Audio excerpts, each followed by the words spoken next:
ముందుగా జై శ్రీరామ్.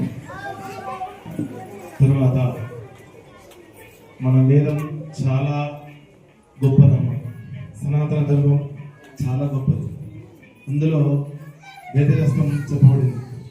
మాతృదేవో భవ, పితృదేవో భవ, ఆచార్య దేవో భవ. వేదంలో మొదటిది ఈ 3 స్థానం. 4వది భగవంతుడు చెప్పాడు. భగవంతుడు అన్నాడు అనమాట, మాత పితు గురు.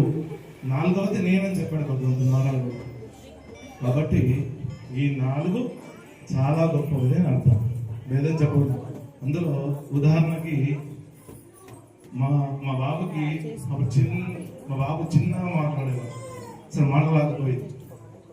ఈ స్కూల్లో జాయిన్ చేశాక చాలా మార్పు వచ్చింది. ఆ మార్పు ఎలా వస్తుంది? జ్ఞానం చాలా గొప్పది. చదువు గొప్పదైతే జ్ఞానం ఇంకా చాలా గొప్పది. గురువు అనే తల్లిదండ్రులు అనేవారు స్కూల్ పంపిస్తారు. గురువు అనేవాడు దారి చూపేవాడు. అందుకే శ్లోకం చెప్పారు, గురు బ్రహ్మ గురు విష్ణు గురుదేవో మహేశ్వర గురు సాక్షాత్ పరబ్రహ్మ తస్మై శ్రీ గురవే నమః. అంటే మా గురువు గారు కూడా మాకు కూడా చెప్పింది మా గురువు. కాబట్టి ఈ స్కూల్ చాలా గొప్పదన్నమాట. మా బాబుకి మాటలు కూడా రావు, కానీ మా బాబును బాగా నేర్పుతున్నారు, బాగా చదువు చెప్తున్నారు. ఇంప్రూవ్మెంట్ చాలా ఉంది. అంటే చూడు ఎంత గొప్పదన్నమాట. తల్లి తండ్రి గురువు. కాబట్టి ఈ స్కూల్కు ఫంక్షన్ చేస్తురా చేయలేకపోదా అది సెకండరీ, కానీ విద్య ఉందా లేదా చూడాలి. అది గొప్ప విషయం. ప్రతి స్కూల్లో అకేషన్ చేస్తారు, ఇది గొప్ప కాదు. తల్లిదండ్రులు ఒకటి గమనించాలి ఈ స్కూల్ గొప్పతనం ఏంటో. మా బాబును స్కూలు పంపించాక ఎలా మార్పు వచ్చింది, వాడు ఎలా చదువుతున్నాడు, ఎలా ఇంప్రూవ్మెంట్ అవుతున్నాడు, అది తల్లిదండ్రులు గమనించాలి. కాబట్టి ఈ స్కూల్ బాగా నడిపిస్తున్నారు. బాగా ఎలా నడిపిస్తారు అంటే, ఒక ఉదాహరణకి ఒక రాజు నడుపుతుందంటే అందులో ప్రతి ఒక్క కృషి ఉంటుంది.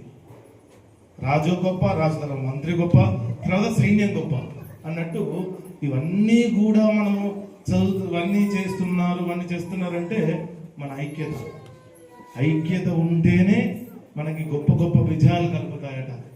ఎలా కలుగుతాయి? మన పిల్లల వల్ల, మన పిల్లల బిహేవియర్ వల్ల ఇవన్నీ గొప్పగా జరుగుతాయట.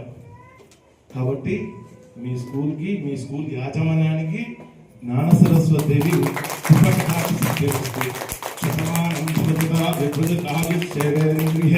ప్రతిష్టతి మనోవాంఛా ఫలసిద్ధిరస్తు తథాస్తు. కాబట్టి మీ స్కూల్ కూడా ఎందుకు ఆశ్రయం చేశాము అంటే, నాకు కూడా రావాలని టెంపుల్లో ఉన్నా. మా మిసెస్ ఫోన్ చేశారు, వీడియో కాల్ చూపించారు. తర్వాత మనసు ఆగలే, వెళ్తే బాగుండు అని ఇక్కడ రావాల్సి వచ్చింది.